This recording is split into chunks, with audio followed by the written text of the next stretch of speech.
अच्युतं केशवं रामनारायणं कृष्णदामोदरं वासुदेवं हरिं श्रीधरं माधवं गोपिकावल्लभं जानकीनायकं रामचन्द्रं भजे।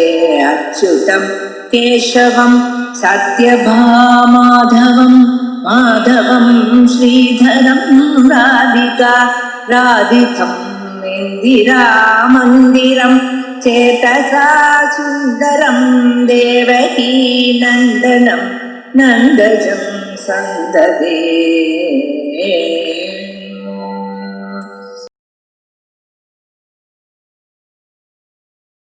ओम श्री गुरुभ्यो नमः। हरि ओम। सदाशिवसमारंभां शंकराचार्यमध्यमाम् अस्मदाचार्यपर्यन्तां वन्दे गुरुपरम्परां।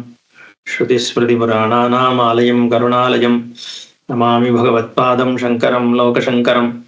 शङ्करं शङ्कराचार्यं केशवं बादरायणं सूत्रभाष्यकृतौ वन्दे भगवन्तौ पुनः पुनः।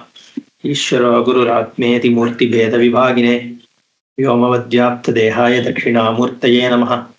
उकारस्सन्धकारो वैरुकारस्तन्निवर्तकः अन्धकारनिरोधित्वात् गुरुरित्यभिधीयते।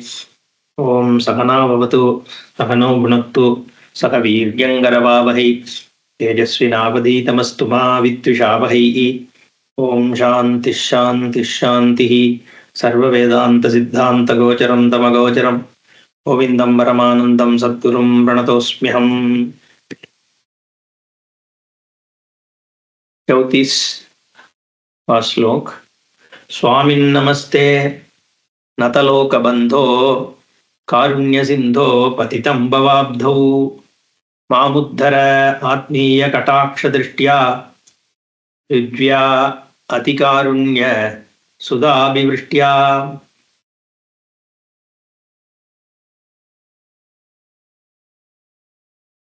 25वां श्लोक की 34 में तमाराध्य गुरुं भक्त्या प्रह्व प्रश्रय सेवनैः प्रसन्नं तम् अनुप्राप्य पृच्छेति ज्ञातव्यम् आत्मनः।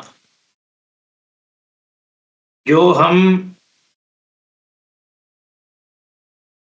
श्रोत्रिय और ब्रह्मनिष्ठ ब्रह्मवित्तम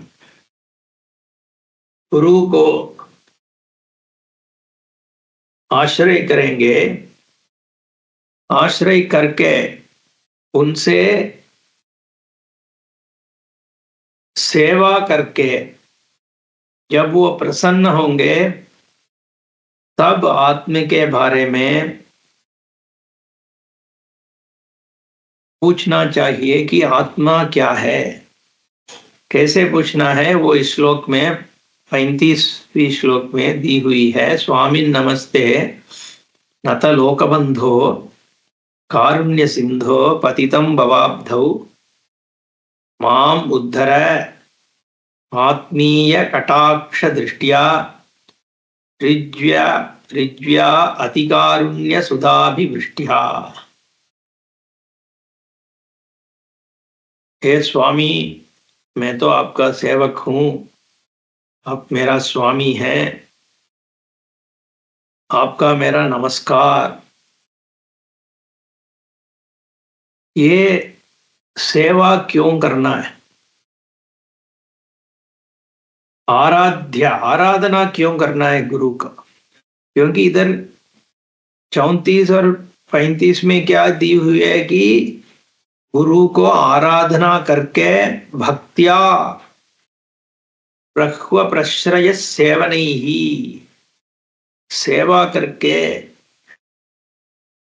नमस्कार करके जब वो प्रसन्न है, प्रसन्न तम अनुप्राप्य तब पृच्छेत, तभी उनसे इस ज्ञान के बारे में पूछना चाहिए कि आप दया करके इस ज्ञान दें। लेकिन इसमें ये सवाल आती है कि ये आराधना करना, भक्ति करना, सेवन करना, ये सब तो भगवान के लिए ठीक है, गुरु तो एक मनुष्य है, तो भगवान के समान नहीं हो सकते हैं ना एक मनुष्य, ऐसा विचार आती है लोगों को। ये सेवा भाव, गुरु के बारे में ये सेवा भाव जो है, बहुत शास्त्रों में इसके बारे में बहुत प्रशंसा है। गुरु माने गुरु पादुका। अगर भगवान को हमें उपासना करना है, भगवान की मूर्ति या भगवान का जो पूरी हाथ पैर वदन सब एक साथ रख के हम पूजा करते हैं, पूरी मूर्ति होती है ना भगवान को पूजा करने के समय। शिव जी का, महादेव का करेंगे तो शिवलिंग है, अंबा पराशक्ति है तो सिंहवागिनी, तो महाविष्णु शंख चक्र गदाधर महाविष्णु, ऐसे ही तो उपासना करते हैं। लेकिन जब भी हम गुरु का उपासना करेंगे तो गुरु पादुकाभ्याम नमः, ये पादुका ही उपासना का मूर्ति बनती है। गुरु का फोटो रखने से अच्छा है गुरु पादुका का नमन। ये पादुका क्यों? क्योंकि पादुका एक शरणागति का एक प्रतीक है।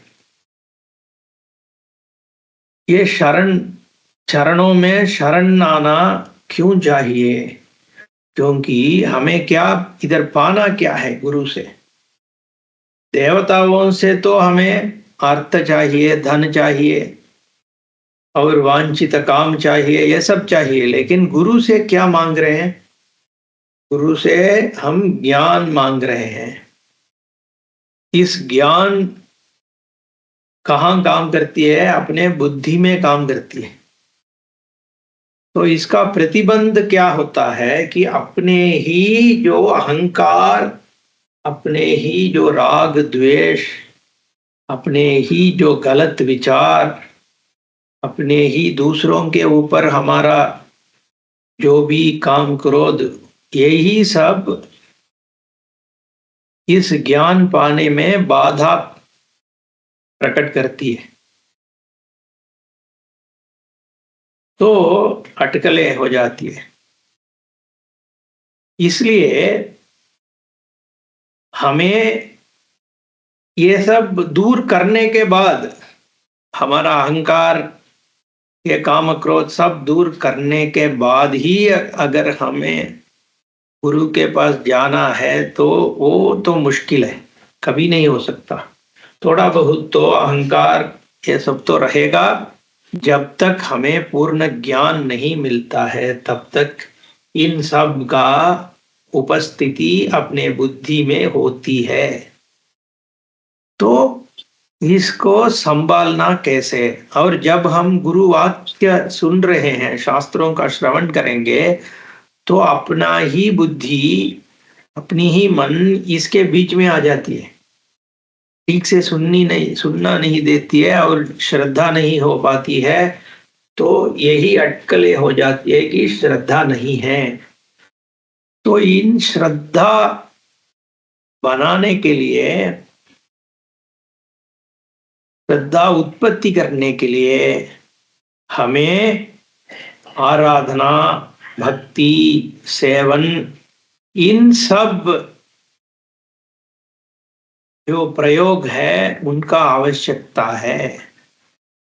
यद्यपि हम शुरू में शायद मन में भक्ति नहीं है, आराधना भाव नहीं है, सेवन का भाव नहीं है, फिर भी काम से हम अगर करते हैं, करते करते करते अंदर भी उस भाव पैदा हो जाती है।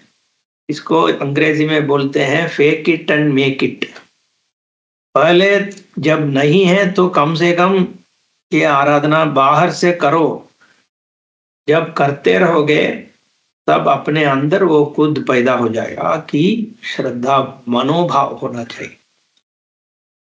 अभी जब गुरु का वाक्य शास्त्र निकल के आता है तो हमारा बुद्धि उसको ठीक से ले पाती है।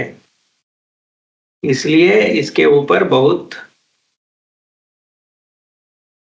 एक क्या बोले इम्पोर्टेंस, मुख्यत्व रखा है शास्त्रों में। समाराध्य गुरुम मुक्त्या भक्त्या प्रह्व प्रश्रय सेवनैहि।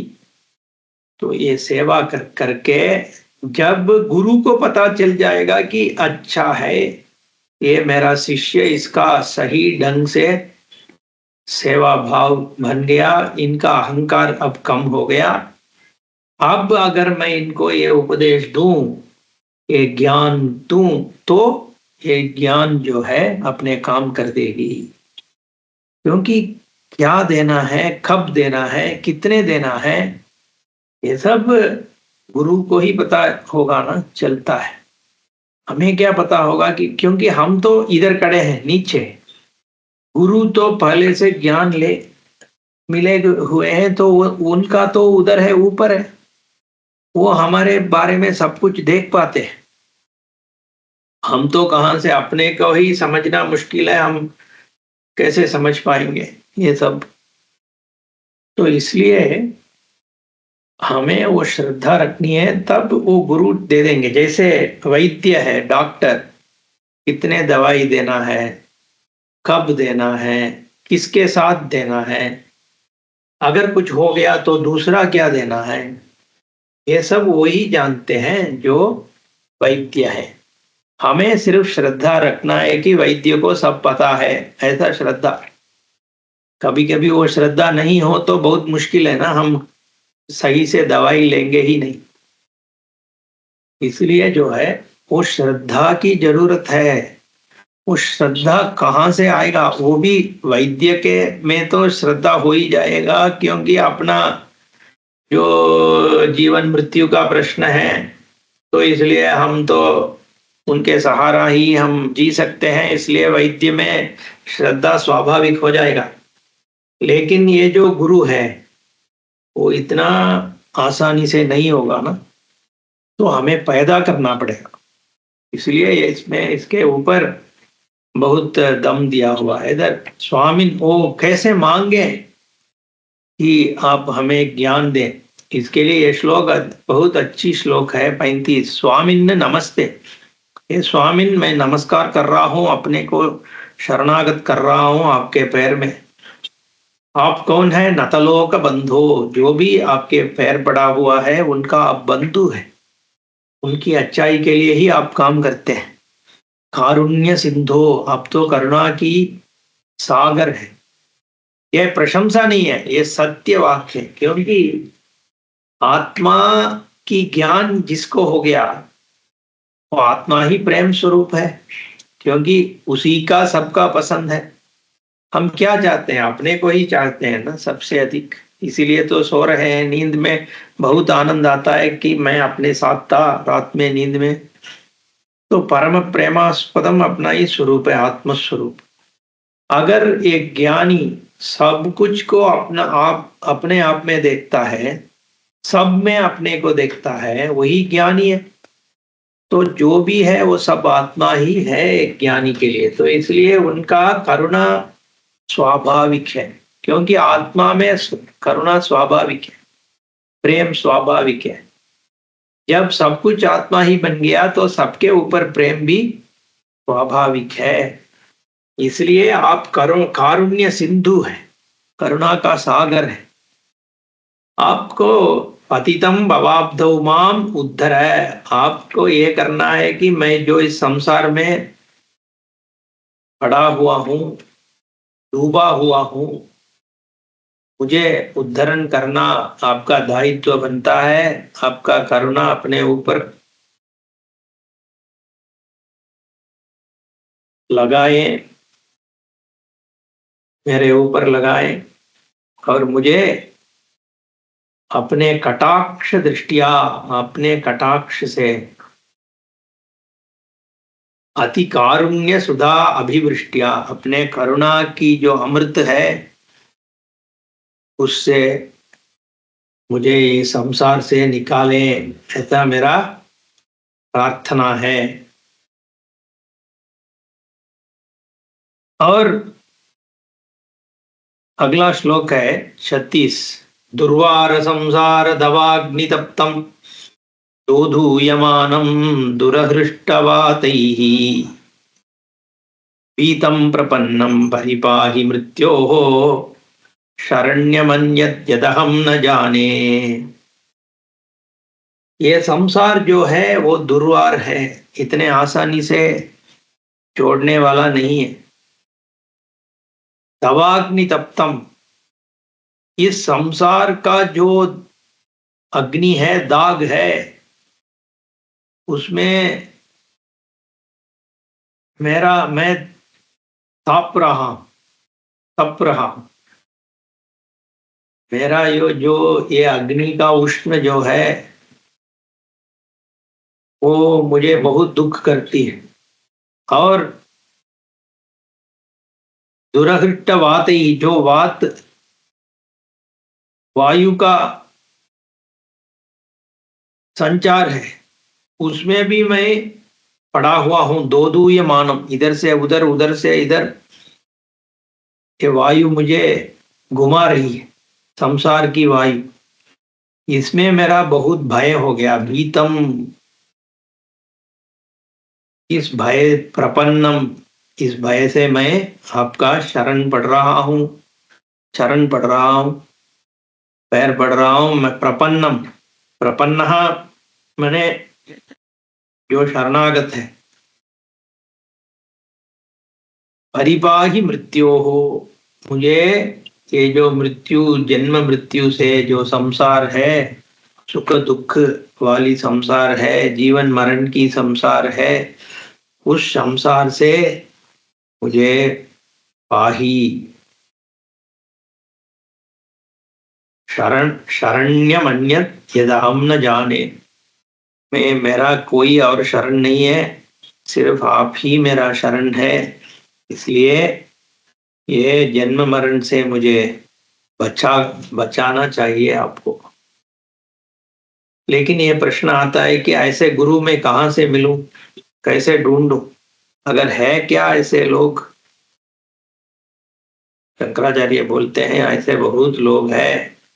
शांता महांतो निवसन्ति संतो वसंतवल्लोकहितं चरन्तः तीर्णा स्वयं भीम भवार्णवं जनान् अहेतुनान्यानपि तारयन्तः। ये शांत स्वरूप वाले, कैसे शांत? आत्मा ही शांत है, क्योंकि वो निर्गुण है, निरवयव है, निराकार है, निष्कर्म है, सर्वव्यापी है, पूर्ण है।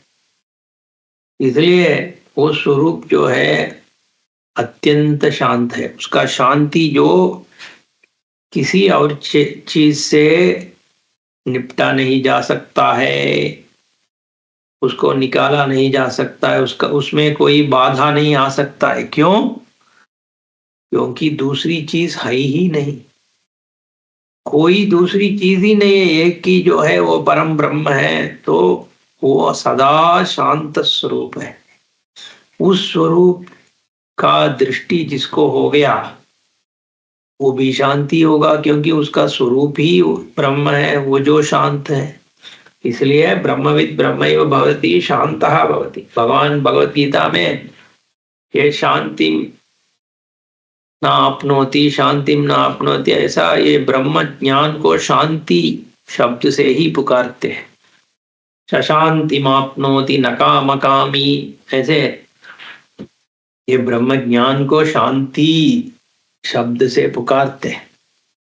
ऐसे शांत होते हैं महात्मा लोग। महांतः, वो महंत बोलते हैं ना हिंदी में, महंत। क्यों महान है वो? इतने बड़े कैसे बन गया? बना नहीं, उनका स्वरूप ही बड़ा है, क्योंकि वो परम ब्रह्म स्वरूप है। जिनको ब्रह्म स्वरूप का ज्ञान हो गया वो खुद महान है, क्योंकि ब्रह्म मगान है और ब्रह्मविद ब्रह्म एव है। वो ब्रह्म से कोई अलग नहीं है, वो ब्रह्मज्ञानी, इसलिए उनको महंत बोलते हैं। निवसंति संतो संतो, ऐसे बहुत संत लोग हैं। हितम चरंतः, वो लोक हित के लिए, दुनिया की अच्छाई के लिए, वसंतवत लोक हितम चरंतः, वो वसंत ऋतु जैसा। वसंत ऋतु में सबको शांति मिलती है ना, सबको अच्छी महसूस होती है, क्योंकि वसंत में सब वृक्ष, लता, तड़ाक सब कुछ भरे होते हैं और सुगंध आता है, अच्छी वात प्रवात होता है, इसलिए सबको मन में बहुत सुख शांति देने वाला है वसंत ऋतु। उस वसंत ऋतु की तरह ही ये संतों का छलन होता है, उनका आश्रय होता है। तीर्णा स्वयं, खुद वो संसार को तरण किए हुए, पार किए हुए। तीर्णा, संसार का पार हो गया। कैसे पार हो गया? मीरा भाई बोलती है, भवसागर सब सूख गई रे, फिक्र नहीं मोरे तरणन की। ये मेरे गुरु का अनुग्रह है, गुरु का जो कृपा है। गुरु कृपांजन पायो मेरे भाई, ये जो मेरा गुरु कृपा क्या करती है?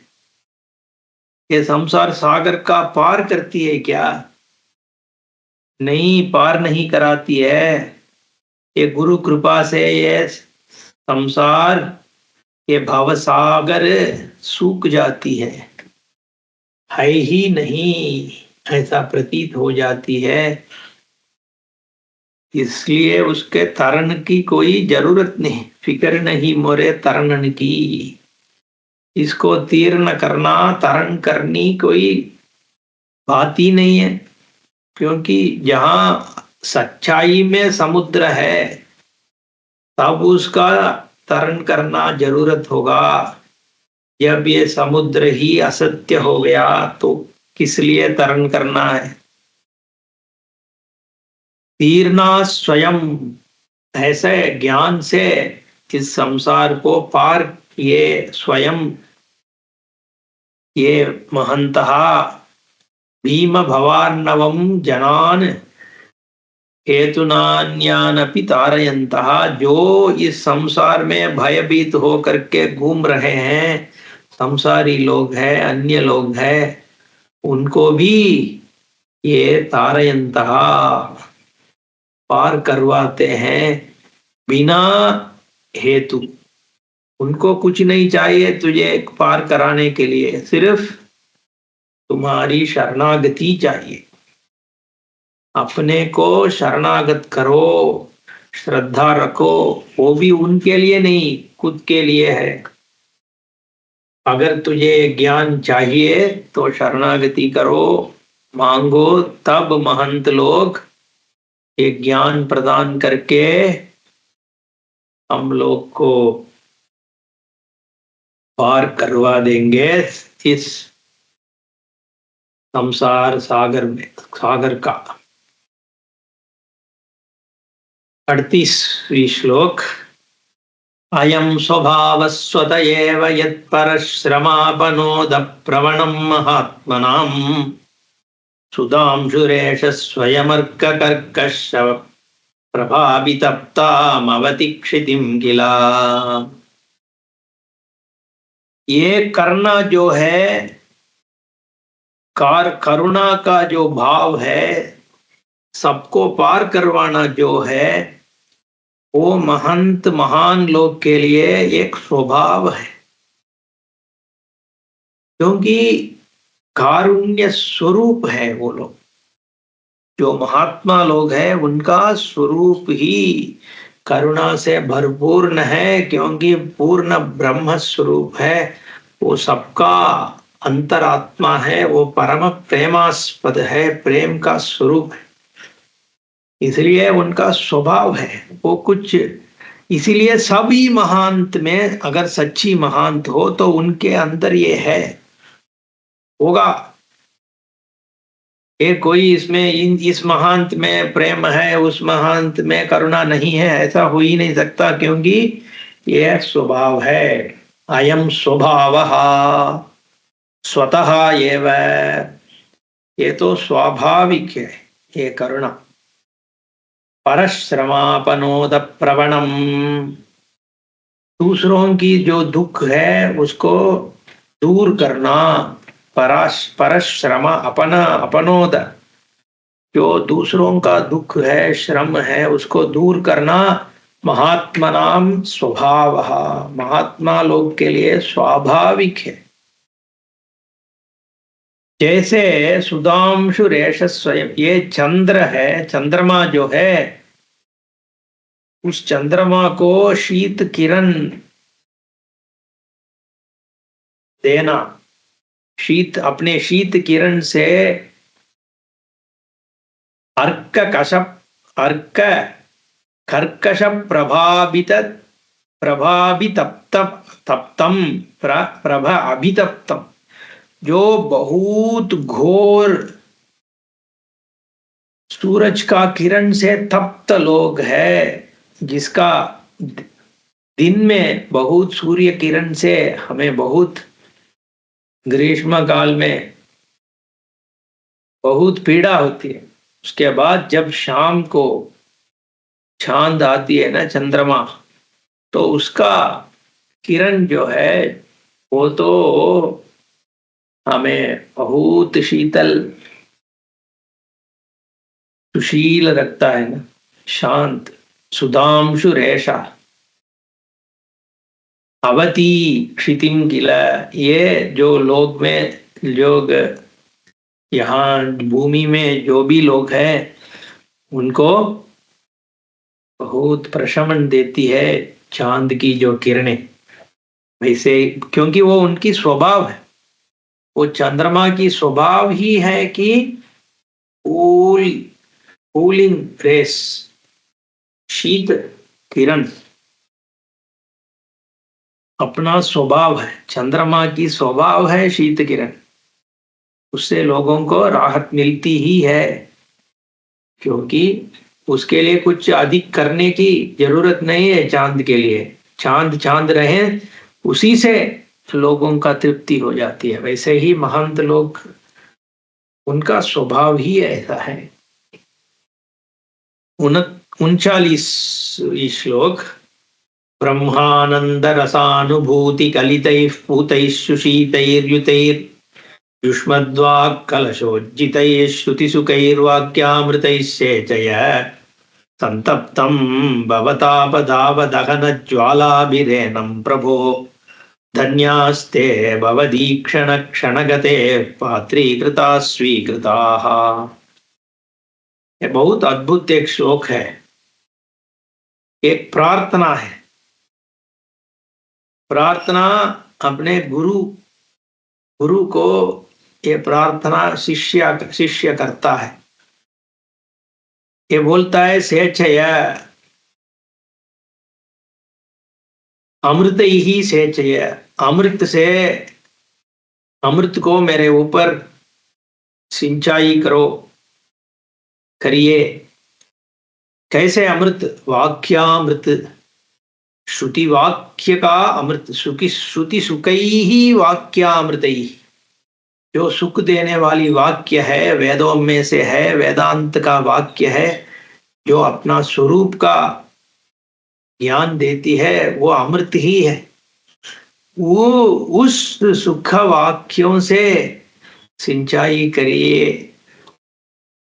वो सिर्फ श्रुति की वाक्य नहीं है, उन वाक्यों में आपका ज्ञान भी है। ब्रह्मानंद रसानुभूति कलितैहि, ये जो ब्रह्मानंद है वो ब्रह्मानंद रस है, जो सुख है उसका अनुभूति आपको है। आपका ज्ञान जो आपको ये ब्रह्मानंद रस का अनुभूति देती है, उस अनुभूति से सुशीतैहि युतैहि, वो जो शीत किरण जैसे जो आपका वाक्य है, युष्मद् वाक् कलशोज्जितैहि, आपका जो कलश है, वाक् कलश है, आपका हृदय, आपका बुद्धि में भरा पूरा हुआ जो वेदांत वाक्य रस है, उन रसमय वाक्यों से श्रुति में जो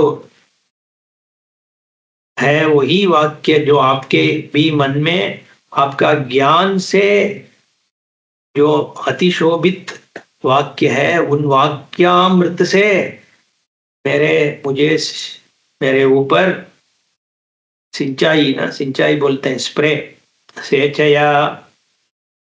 क्यों ऐसे सेचना है? क्योंकि संतप्तम भवताप दाव दहन ज्वाला भी, मैं तो संतप्त हूं। किससे तप्त हो? भवताप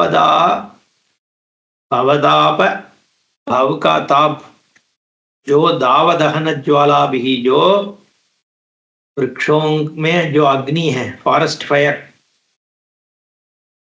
जो जंगल का अग्नि है, उस अग्नि ज्वाला से बहुत तप्त हूं। ये जो भवतापम, संसार की ताप ज्वलन है, अग्नि है, ऐसे बहुत दुखी हूं मैं। प्रभो धन्याः ते, जो भी आपका कटाक्ष का भवदीक्षण क्षणगते है पात्रीकृता, जो पात्र बनते हैं आपका कटाक्ष की, वो तो धन्य है। ऐसे मुझे भी धन्य बनाना, क्योंकि मैं ये दुख सहन नहीं कर सकता। 40 कथम तरेयम भव सिंधु में तम कावा गतिर्मे कथमोस्त्युपायः, यानेन किंचित कृपया मां प्रभो संसार दुख क्षतिमा तनुष्व। मैं इस भव सिंधु को कैसे तरण करूंगा? कथम तरेयम भव सिंधु में तम, कावा गति ही में, मुझे क्या गति है? इस ज्ञान के सिवा और कुछ दिखता भी नहीं है। आप जैसे ज्ञानी भी मुझे नहीं दिखते हैं। इसलिए मुझे एक ही उपाय है ये सब पार करने के लिए, आपका वचन, कोई और उपाय नहीं है। जाने न किंचित उपायः कृपया अवमाम, इसलिए मुझे